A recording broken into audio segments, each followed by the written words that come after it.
Je descends à la prochaine. La chronique de Gilles Simon.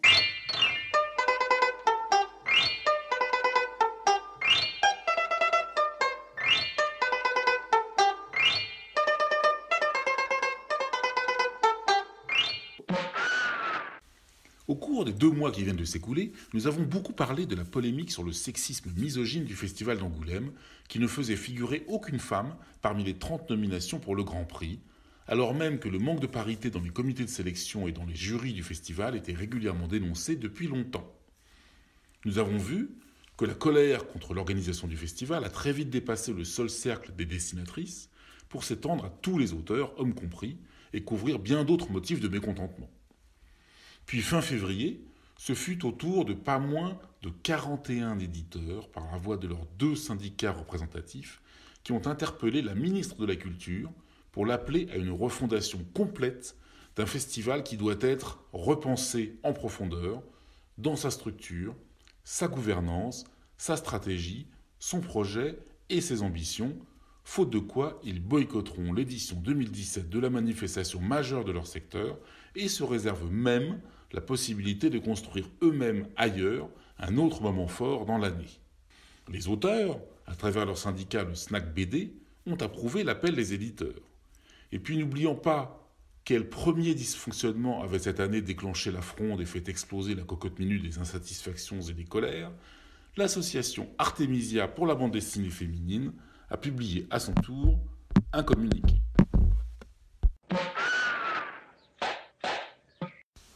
Voici le communiqué d'Artemisia. D'après le communiqué des éditeurs de bande dessinée, la dernière édition du festival a cumulé les errements. Absence de femmes dans la liste des auteurs éligibles au Grand Prix de la ville d'Angoulême, mécontentement des auteurs souvent maltraités par l'organisation, baisse de la fréquentation, opacité dans les sélections des prix, cérémonie de clôture désastreuse. En ce sens, Artemisia salue le courage du syndicat national de l'édition, SNE, et du syndicat des éditeurs alternatifs, SEA, et des 41 éditeurs et éditrices associés qui dénoncent l'incurie répétée du Festival de la BD d'Angoulême. Depuis 10 ans, Artemisia critique le très faible taux de femmes présentes dans le jury et le très faible taux de femmes nommées. L'édition 2016 est en ce sens une manifestation insupportable de ce sexisme qu'il est grand temps de dépasser. Pour Artemisia, la culture est un outil d'émancipation. Et restaurer l'image du FIBD passe par une véritable remise à plat de son fonctionnement, de son financement et de sa gouvernance, et par une démarche de promotion culturelle à la hauteur des enjeux que représente ce festival en France, mais aussi dans tous les pays où il rayonne. Il en va de la légitimité et de la crédibilité de cet événement. Nous approuvons l'appel à la médiation et proposons d'en faire partie. Fin de citation.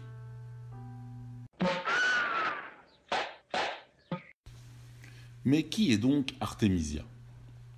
Fondée par l'auteur de bande dessinée Chantal Montellier, l'association Artemisia fêtera en 2017 son 10e anniversaire. Artemisia se bat contre le sexisme et le machisme qui sévissent dans la bande dessinée de 7 à 77 ans pour que soient mieux éclairées, mieux considérées, mieux valorisées les œuvres des femmes. Pourquoi Artemisia ? L'anaphore de son manifeste fondateur est claire. Je cite. Parce que la création BD au féminin nous semble peu connue et reconnue, peu valorisée et éclairée, quelques arbres surexposés cachant la forêt des talents laissés dans l'ombre ou à l'abandon. Parce qu'un regard féminin sur la production BD nous paraît essentiel. Parce que se donner le pouvoir de reconnaître et non pas seulement de produire est un enjeu et un symbole des plus importants pour les femmes qui participent à cette aventure. Parce que la BD destinée à tous et largement diffusée reste un média dominé par l'imaginaire masculin qui véhicule des stéréotypes écrasants. Parce que les jurys, notamment pour les présélections, voire Angoulême, sont généralement composés des seuls représentants du sexe dit fort. Parce qu'il n'y a pas de raison pour que seule la littérature avec son prix Femina, et le cinéma avec son festival de Créteil aient droit à des espaces de légitimation et de reconnaissance au féminin. C'est pour toutes ces raisons, et quelques des raisons, que nous avons créé un prix qui distinguera un album scénarisé et ou dessiné par une ou plusieurs femmes. Il sera décerné chaque année le 9 janvier, date anniversaire de la naissance de Simone de Beauvoir, et remis quelques jours plus tard. Fin de citation. Mais d'où vient le nom d'Artémisia ?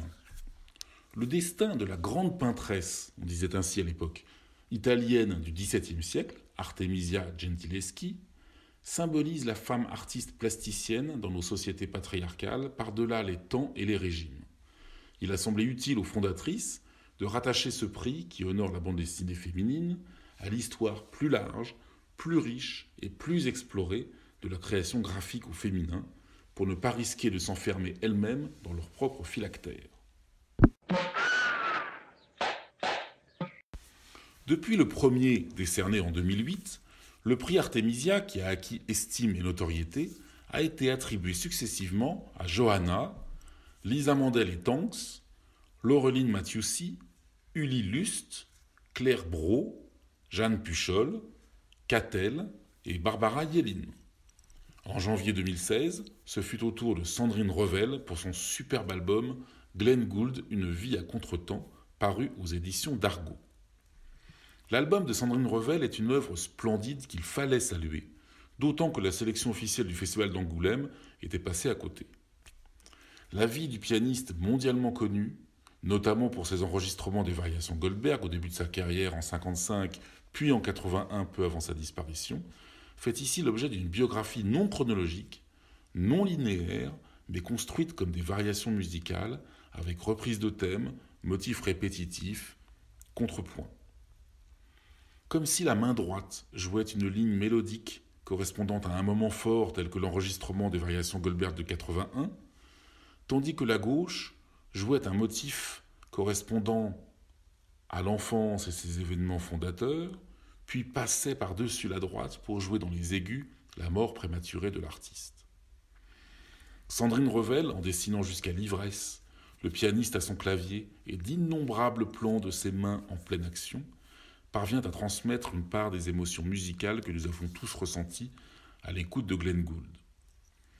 Poétique et onirique, avec ses images de manchots sur la banquise ou de pianiste à tête de chien, le livre regorge aussi de petites histoires et d'anecdotes sur les fantaisies d'un artiste hors norme, sa façon de se tenir, sa chaise trafiquée, ses gémissements incontrôlés qui s'entendent sur les enregistrements. Autant que la structure musicale des variations, le récit adopte la structure labyrinthique de séances de psychanalyse pour nous dévoiler une part de la psychologie de l'interprète, de sa nature intime, en passant parfois par des séries de natures mortes sur les objets du quotidien qui entourent son personnage. Le dessin est tracé d'un trait qui caresse le papier comme les doigts du pianiste effleurent le clavier, dans un réalisme tout en rondeur et en douceur qui fait parfois penser à ces planches de la guerre d'Alan d'Emmanuel Guibert où le piano joue un rôle majeur. Quant à la gamme chromatique des couleurs, elle est très particulière, presque exclusivement composée de couleurs froides et délavées, bleu, vert, vieux rose, gris perle, couleur de la dépression qui gagne progressivement cet artiste inquiet, asocial et hypocondriaque. Une belle réussite d'une grande sensibilité que je n'ose qualifier de féminine, cet album comblera les mélomanes et les amateurs de bande dessinée exigeantes.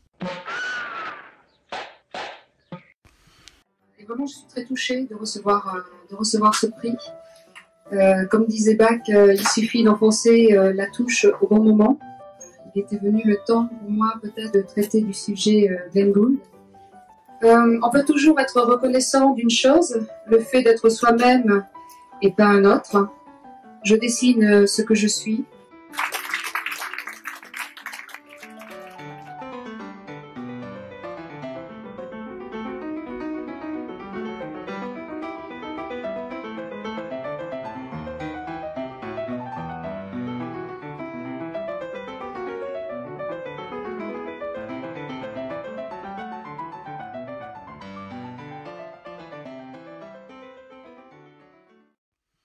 Ce 9e livre, distingué par le prix reflète assez bien l'esprit et la ligne d'Artemisia.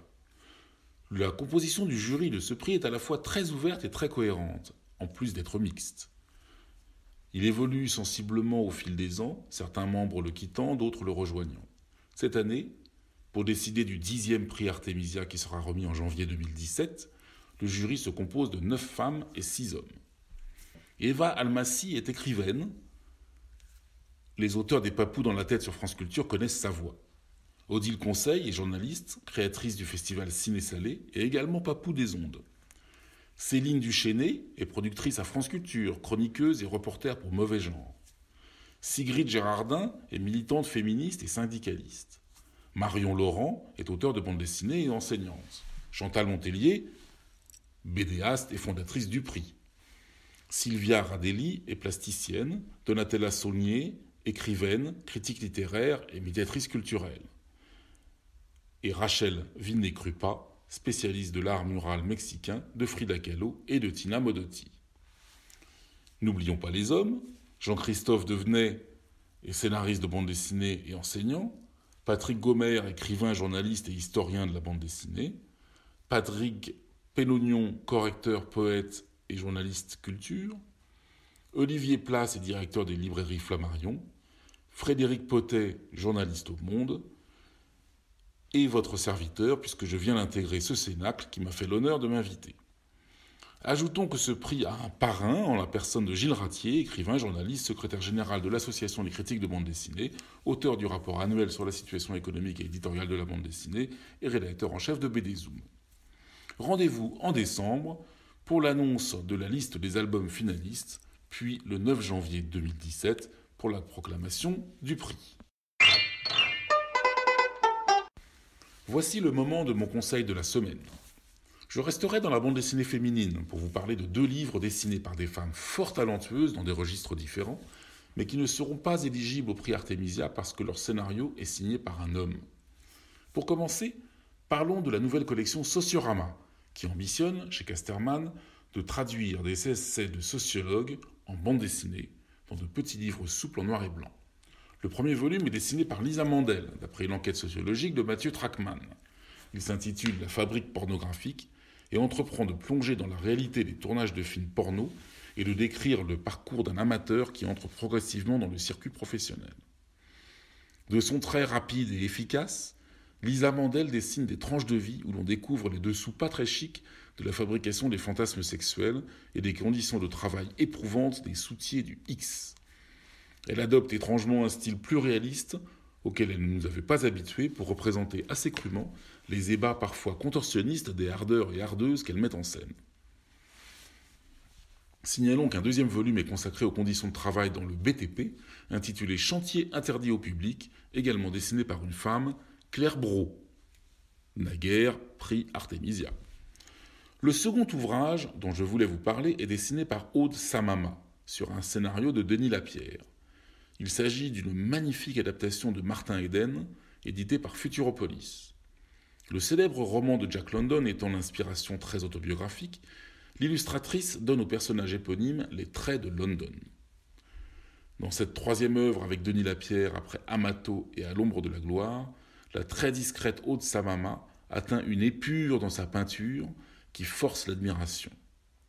Sobre, quoique fortement influencé par l'expressionnisme, son pinceau met superbement en valeur le récit initiatique émouvant et mélancolique qui fit la gloire de Jack London en 1909. Bon, moi je descends à la prochaine. Mais je descends qui à la prochaine ?